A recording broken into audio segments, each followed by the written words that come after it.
ರಾಘವೇಂದ್ರ ಸ್ವಾಮಿಗಳ ಸಮಕಾಲೀನರಾದಂಥ ಅನಂತಾಚಾರ್ಯರು ಅಂತ ಒಬ್ಬರಿದ್ದರು. ಅವರು ಈ ದೇವಾಲಯದ ಪೂರ್ವ ಅರ್ಚಕರು.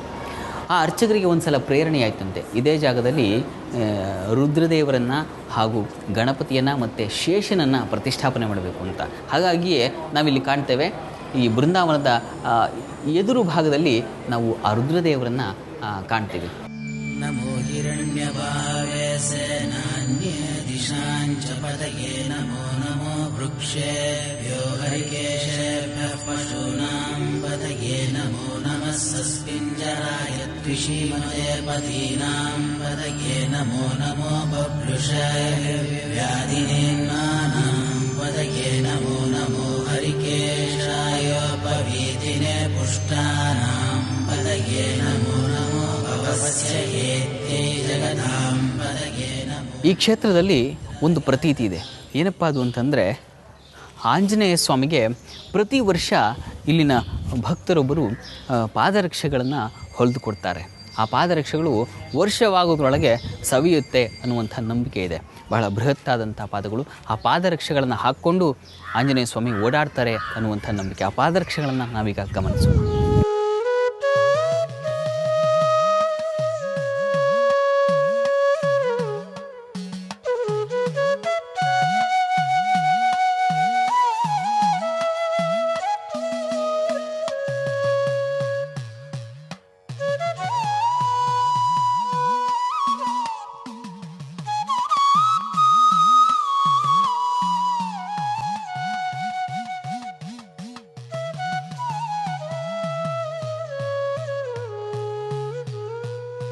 ಇಲ್ಲಿನ ಅರ್ಚಕ ವಲಯದಲ್ಲಿ ಹಾಗೂ ಇಲ್ಲಿಗೆ ಬರುವಂಥ ಭಕ್ತಾದಿಗಳಲ್ಲಿ ಒಂದು ನಂಬಿಕೆ ಇದೆ.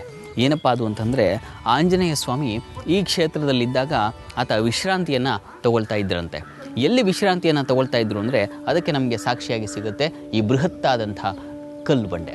ಇದನ್ನು ಹಾಸಿಗೆಯ ಉಪಾಧಿಯೇ ಬಳಸ್ತಾ ಇದ್ರಂತೆ ಮತ್ತು ಅದನ್ನು ತಲೆದಿಂಬಿನ ಉಪಾಧಿಯಲ್ಲಿ ಆಂಜನೇಯ ಸ್ವಾಮಿ ವಿಶ್ರಾಂತಿಗಾಗಿ ಬಳಸ್ತಾ ಇದ್ರು ಅಂತ ಹೇಳ್ತಾರೆ. ಅಂದಹಾಗೆ ಇದರ ಪಕ್ಕದಲ್ಲಿ ನಾವು ಇನ್ನೊಂದು ಅದ್ಭುತವನ್ನು ಕಾಣ್ತೀವಿ. ಅಲ್ಲೇನು ಕಲ್ಲಿನ ವಿಮಾನ ಕಾಣ್ತಾ ಇದೆ ನೋಡಿ, ಅದನ್ನು ಆಂಜನೇಯ ಸ್ವಾಮಿ ತನ್ನ ಪ್ರಯಾಣ ಕಾಲದಲ್ಲಿ ಉಪಯೋಗಿಸ್ತಾ ಇದ್ರು ಅಂತ ಕಾಣ್ತೀವಿ. ಆ ಕಲ್ಲಿನ ವಿಮಾನದಲ್ಲಿ ಸಾಗ್ತಾ ಇದ್ರಂತೆ, ಸಾಗಿ ಬಂದು ಇಲ್ಲಿರ್ತಾ ಇದ್ರಂತೆ. ಮತ್ತೆ ಇದು ಒಂದು ಜನರ ನಂಬಿಕೆ.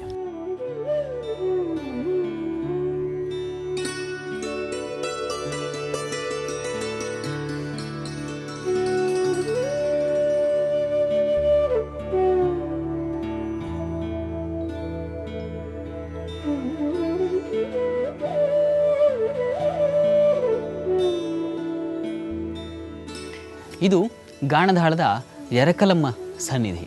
ಇದನ್ನು ಗ್ರಾಮದೇವತೆ ಅಂತ ಕರೀತಾರೆ ಈ ಎರಕಲಮ್ಮ ಸಾನ್ನಿಧ್ಯವನ್ನು. ಅಂದಾಗೆ ಸ್ಥಳೀಯರು ಯಾವುದೇ ಕಾರ್ಯಗಳಾಗುವ ಮುನ್ನ ಈ ತಾಯಿಯ ದರ್ಶನ ಮಾಡಿಯೇ ಮುಂದಿನ ಕಾರ್ಯಕ್ಕೆ ಕೈ ಹಾಕುವಂಥದ್ದು.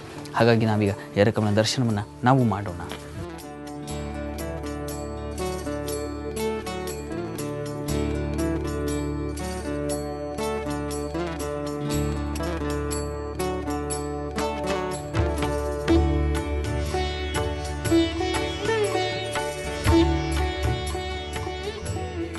ಈ ಎರಕಲಮ್ಮ ಒಂದು ಅರ್ಥದಲ್ಲಿ ಮಹಾಲಕ್ಷ್ಮಿಯ ಸ್ವರೂಪ ಅಂತ ಕರೀತಾರೆ.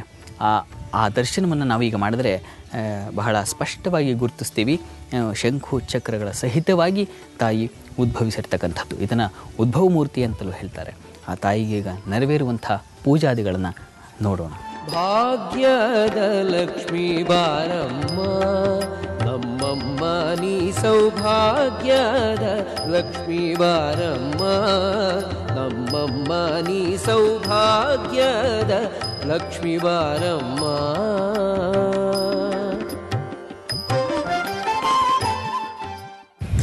ಈ ಕ್ಷೇತ್ರದ ವಿಶಿಷ್ಟತೆ ಏನು ಅಂತಂದರೆ, ಇಲ್ಲಿ ಯಂತ್ರಗಳು ದೊರೀತವೆ ನೋಡಿ. ಇಲ್ಲಿ ಕಾಣ್ತಾ ಇದೆಯಲ್ಲ, ಈ ಯಂತ್ರಗಳನ್ನು ಧರಿಸೋದ್ರಿಂದ ನಮ್ಮ ಬಾಲಾರಿಷ್ಟಗಳು ನಾಶವಾಗುತ್ತೆ ಅಂತ ಹೇಳ್ತಾರೆ.